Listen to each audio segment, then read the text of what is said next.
IVM. Hey guys, IVM podcast is turning 7. Can you believe it?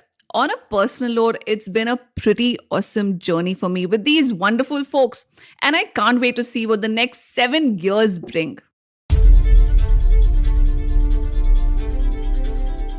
What did the first president of India do to women? Hold on. What did the first president of India, Rajendra Prasad, deny to Hindu women? And why is that important on Women's Day? Welcome to the podcast, The Longest Constitution. I am your host, Priya Mirza, and this is a Women's Day special. And we are celebrating as much as remembering. And boys, before you tune out, this is not just about women. This is about men. So, Women's Day special is about men and what men have done to women. So, I don't mean everyone listening right now specifically, but what's happened over centuries and what was carried on by the president of this country. In today's show, we are talking about laws on property, on ownership, and why women need to claim what is theirs. And that the most fundamental need of a person, of a woman, is a home, a room of her own. And in previous episodes, we have seen what a struggle it is for women to even claim their own bodies. And that women's bodies are forever being regulated for being too sexy, too commercial, too naked, too suggestive. And plus, along with that, it's taken decades to recognize domestic work as work, which we saw in the previous episode. Okay, our first story today is about Arundhati Roy's mother, Arundhati Roy. Writer, activist, intellectual who won the Booker Prize in 1997 for her novel God of Small Things. Mother, Mary Roy, is a Syrian Christian who left her alcoholic husband and went back to her parents' home in Kerala. What? Ladki ghar वापस आ गई, हाय रब्बा. Yep. But a woman's got to do what a woman's got to do. Now, Mary had a brother who was not like a lamb at all and tried to evict her predictably from home.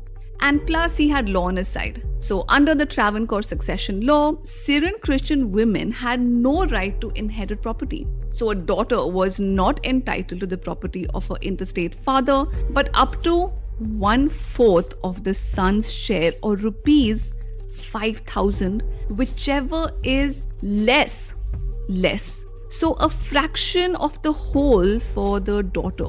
And that's the sort of laws men have devised to keep women out of the first club, the boys' exclusive club of rights to land. But this was not always the case. Historically, women acquired property which could be gifted to them or they could have earned it themselves, and that was Stri Dhan. And I don't generally like the ideas of Manu, the Manusmriti Manu, the first lawgiver of Hindu law. But even he, 2000 years ago, issued a warning. And here it goes. Friends or relations of a woman who greedily live upon the property belonging to a woman, or the wicked ones who deprive her of her enjoyment of her own belongings, go to hell. Well, not in so many words, but you get the message. So, women's exclusive property is property both acquired by her own exertions or gifted to her was her Stridhan. And the most distinguishing feature of Stridhan is the line of descent, which meant that it passed on to her oldest married daughter. It remained in her family, not his. Our second story today is about Pratibha Rani. Pratibha married Suraj. And at the time of the wedding, Pratibha was gifted by her parents 9 complete gold sets, 1 diamond set, 3 gold rings, 2 golden bajuband, wah, 1 golden chain, 1 shringar patti, 1 gold naad, 12 sone ki chudiyan, wah wah, except that Suraj and his family thought it belonged to them. And like in so many cases of women's property, Pratibha's property, her stuff was taken over. Except that Pratibha did not take it. Nope. Like a good girl, she fought because good girls fight. She filed a case under Section 406 of the IPC, and that is criminal breach of trust. That whoever commits a criminal breach of trust is punishable with imprisonment and or a fine. Pratibha Rani filed a case that her husband had criminally breached their matrimonial trust by taking what was hers. With that, let's get back to Mary Roy, who waged a war with her brother. And why shouldn't she? If an epic stemmed from brothers fighting over property, Mahabharat. Okay, I just mean the Pandavas and the Kauravas, or Cain and Abel in the Bible. Why not a sister and her brother? Mary Roy filed a case in the Supreme Court under Article 32 of the Constitution, challenging the Travancore Succession Act, arguing that it denied her the right to equality granted by the Constitution of India. Now, if Sita is Janani, literally produced from the earth, claiming and possessing is part of the deal, man. In Mary Roy versus State of Kerala, 1986, the Supreme Court ruled that Syrian Christian women were entitled to have an equal share in their father's property. And why should the meek wait to inherit the earth when a case can be filed in court? And women are not just women. They are wives, daughters, and sisters.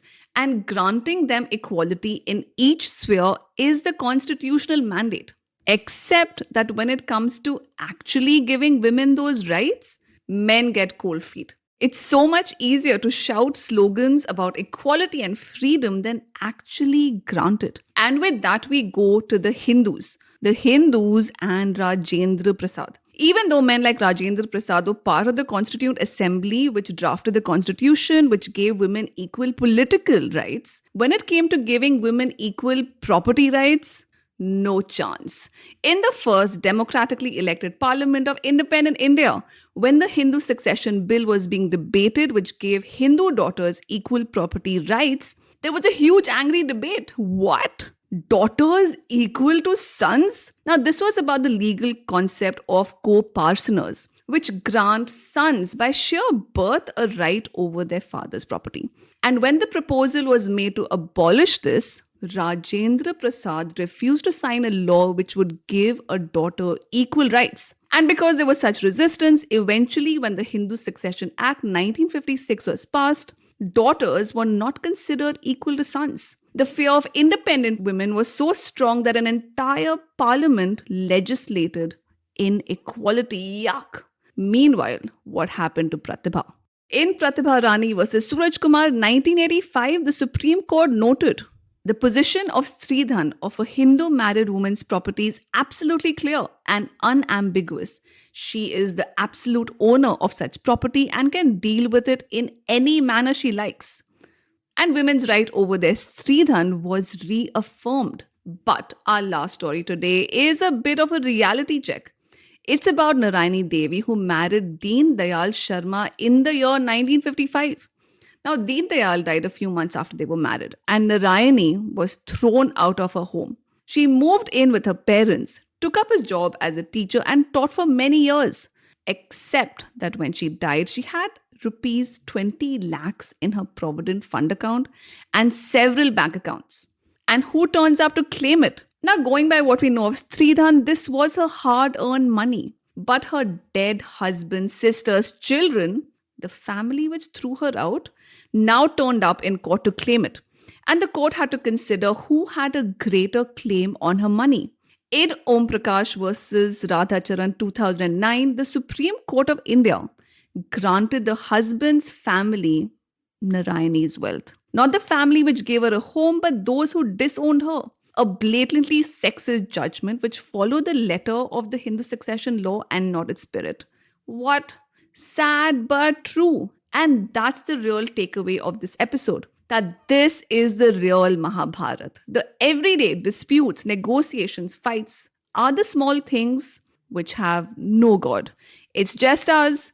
And this Women's Day is about remembering that the Game of Thrones is on. What women want and need are accessible and affordable justice delivery systems and men who share the throne with us. And finally, everything that matters is worth a fight. Did you like the show? You can follow me on Twitter, where I tweet at FundamentallyP, and on Instagram, The Longest Constitution. Until next time, this is me, Priya Mirza, signing out.